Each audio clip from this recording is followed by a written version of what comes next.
Hello అండి, నమస్తే. ఇవాళ మనం మిల్ మేకర్ ఇంకా ఎగ్ కాంబినేషన్లో రైస్లోకి సైడ్ డిష్ లాగా సాంబార్ కానీ చారు లిక్విడ్ ఐటెంతో సైడ్ డిష్ చేసుకుందాము.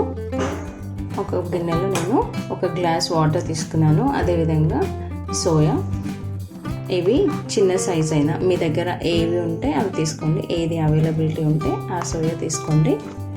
ఒక కప్ ఈ వాటర్ని కొద్దిగా మరగనివ్వాలి.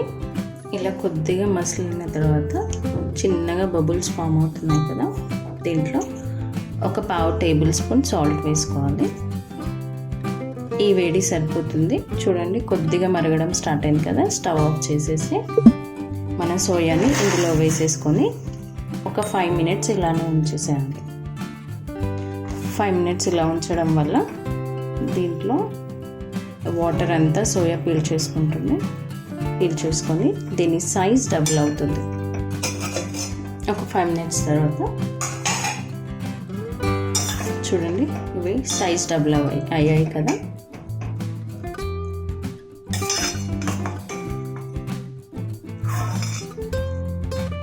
మిల్ మేకర్ కొద్దిగా చల్లారిన తర్వాత దాంట్లో వాటర్ని అంతా స్క్వీజ్ చేసేసాలి. అంతా పిండుకొని గట్టిగా ఒక్క చుక్క కూడా వాటర్ లేకుండా పిండేసుకోవాలి. వాటర్ అంతా స్క్వీజ్ చేసిన తర్వాత దీనికి తగినంత ఉప్పు, అంటే ఒక పావు టేబుల్ స్పూన్ అయితే సరిపోతుంది. అలాగే ఒక 5-6 మిరియాలు పొడి చేసుకున్నాను. కొద్దిగా కారం, పావు టేబుల్ స్పూన్, 1 టేబుల్ స్పూన్ అంతా కార్న్ఫ్లోర్, 1 టేబుల్ స్పూన్ కార్న్ఫ్లోర్ వేసిన తర్వాత చిటికెడు పసుపు, ఒక 2 ఎగ్స్,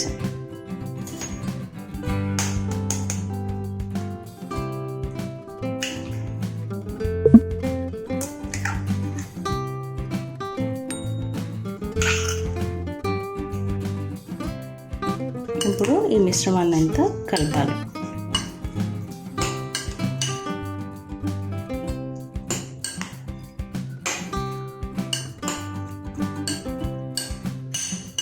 కలిసిపోయింది కదా, అంతా కలిసిపోయింది కదా. ఎక్కడ కార్న్ఫ్లోర్ కానీ ఏమీ కనబడట్లేదు, మొత్తం కలిపేసాం కదా. దీన్ని పక్కన పెట్టేసుకొని కర్రీ కోసం ఒక ఆనియన్, ఒక 2 టమాటాలు, అది మీ రిక్వైర్మెంట్ని బట్టి ఎక్కువైనా తీసుకోవచ్చండి. ఇప్పుడు కర్రీ ప్రిపరేషన్ కోసం ఒక ప్యాన్ పెట్టుకోవాలండి.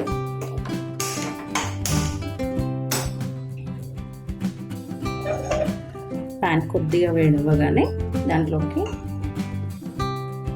కర్రీకి సరిపడా ఆయిల్, ఈ స్పూన్తో నేను ఒక 4 స్పూన్ల ఆయిల్ తీసుకున్నాను. 4 నుంచి 5 స్పూన్లు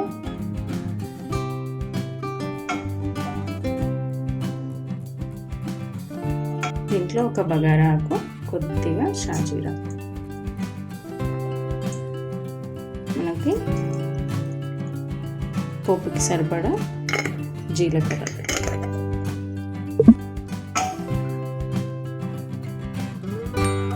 కలర్ చేంజ్ అయింది కదా. ఇప్పుడు ఒక మీడియం సైజ్ ఆనియన్ వేసుకోవాలి.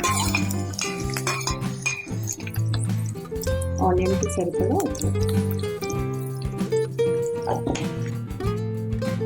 ఆనియన్ ఫ్రై అయ్యాక సరిపోయేంత పసుపు, అలాగే అల్లం వెల్లుల్లి పేస్ట్ ఒక 3/4 టేబుల్ స్పూన్ వరకు పట్టింది,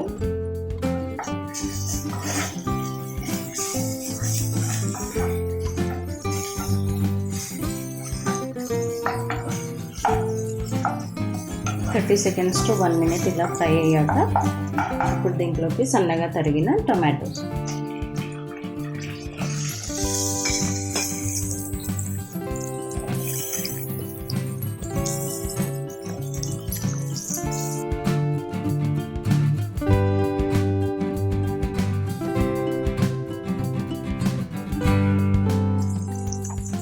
ఇది మగ్గేంత వరకు ఉడకనివ్వాలి.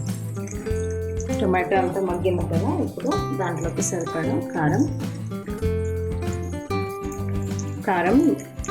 కారం స్పైసీని బట్టి తీసుకోండి.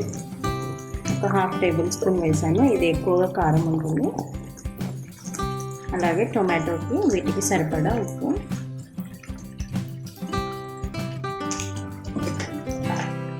కొద్దిగా గరం మసాలా అండి, నేను ఎక్కువ వేయట్లేదు, చిటికెడు. ఎక్కువ కావాలనుకున్న వాళ్ళు యూజ్ చేసుకోవచ్చు. దీనికి బదులు మీరు ధనియా పొడి అవి వేసుకోవచ్చు. ఒక 2 పచ్చిమిర్చి,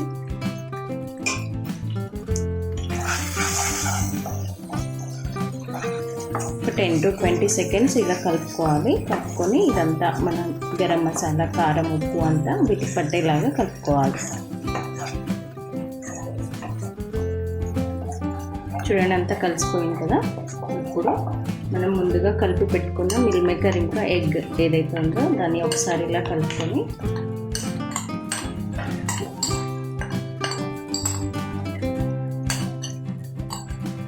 ఒక 1 to 2 minutes అలానే సిమ్లో ఉంచేసేయండి. కొద్దిగా ఎగ్ కర్రీ లాగా ఫామ్ అవుతుంది. ఆ తర్వాత కలపచ్చు. ఒక 1 minute తర్వాత చూడండి ఇలా ఫామ్ అవుతుంది కదా. ఇప్పుడు కలుపుకోవాలి.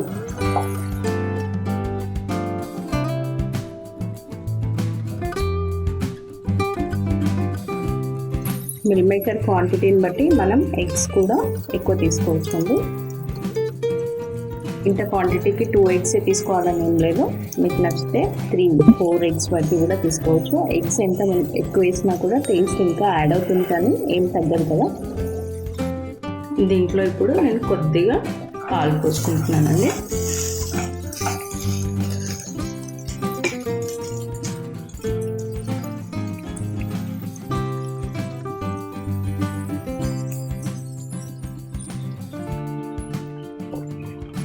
పాలు పోసిన తర్వాత కూడా ఒక 2 to 3 minutes సిమ్లోనే ఉంచి ఇలా కొద్దిగా మగ్గనివ్వాలి. పాలు పోసిన తర్వాతే టేస్ట్ చాలా బాగుందండి. ఇందులో 1/2 టేబుల్ స్పూన్ నుంచి 3/4 టేబుల్ స్పూన్ వరకు కొబ్బరి పొడి, ఇది స్కిప్ చేసుకోవచ్చు నచ్చని వాళ్ళు. సోయాలో మనకి చాలా పోషక విలువలు ఉంటాయండి. ఇలా పిల్లలకి పెడితే మనకి చికెన్ మటన్తో సరిగ్గా వస్తుంది, వాళ్ళకి బలం అంతా. ఇది ప్రాపర్గా కుక్ అయిపోయింది. ఇంకా చివరిగా ఇప్పుడు కొత్తిమీర వేసుకుంటే సరిపోతుంది. ఖచ్చితంగా ఒకసారి ఇలా ట్రై చేయండి, చాలా బాగుంటుంది. మీకు అందరికీ నచ్చుతుందని అనుకుంటున్నాను. అలాగే మనం ఎగ్ కర్రీ చేసుకున్నప్పుడు కూడా పాలు పోసి వండుకుంటే చాలా టేస్టీగా ఉంటుంది. ఒకసారి అలా ట్రై చేయండి ఈసారి. ఈ కర్రీ ట్రై చేసిన తర్వాత ఎలా వచ్చిందో నాకు కామెంట్ చేయండి. ఇప్పుడు మనం స్టవ్ ఆఫ్ చేసేసుకుందాం. ఒక 1 minute అలానే ఉంచేద్దామండి. ఒక 1 to 2 minutes స్టవ్ ఆఫ్ చేసిన తర్వాత ఇలానే ఆ ఉడుకు అనేది గుంజుకోవడం, లేదంటే ఉమ్మగిల్లడం అంటారు కదా, అలాంటిది.